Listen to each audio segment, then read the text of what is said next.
How did political parties and advocacy groups know whom to reach with what message? Somewhere in these acres of blinking computers is carefully guarded data about you. Not just your name, address, and phone number, but probably also the catalogs you get, the cars you've bought, and maybe even what shoes you wear, and whether you like dogs or cats. If you're a company, a bank, a retailer, what you would do is say you want left-handed people of a certain ethnic group, and they're going to be able to do a list for you. You can get marketing lists of Hispanics who make between $20,000 and $40,000 who are U.S. citizens. You can get marketing lists of people who suffer from incontinence and have bought those kinds of products in the pharmacy.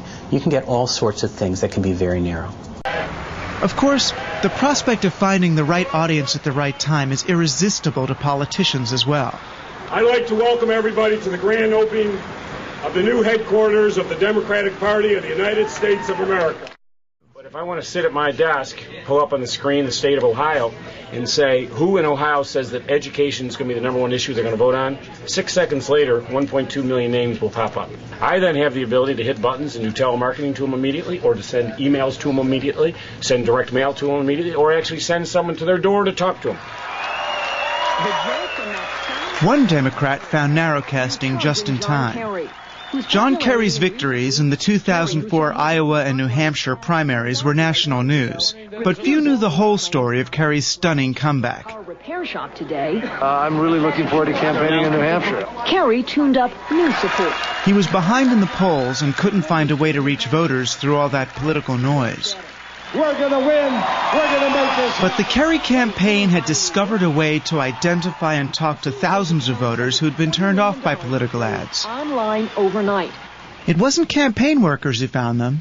It was a couple of off-the-shelf PCs sifting reams of demographic data. Overseeing the operation was a little-known Kerry consultant named Kenneth Strasma. Democratic primary voters in Iowa and New Hampshire were getting called by 10 different candidates for months and months, and it was getting very hard to reach people. So what we did is we looked at all the information we had from the folks we'd called so far and came up with a Kerry voter profile, which gave us the percent likelihood that someone would say yes, they'd support Kerry if we called them. This sort of voter profiling, which both parties used to chase down swing voters in the general election, incorporates behaviors we don't normally associate with voting, like whether you have caller ID, a sedan or a hatchback, or more than one pet. The thing about narrowcasting is that it gives politicians a chance to say things to some people they might not want others to hear.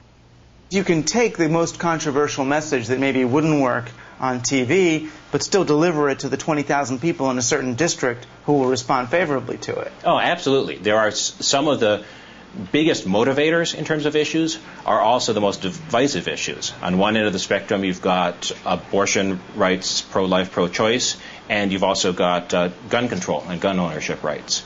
And those are both messages that people aren't likely to go up on TV with in a national campaign because they're very polarizing.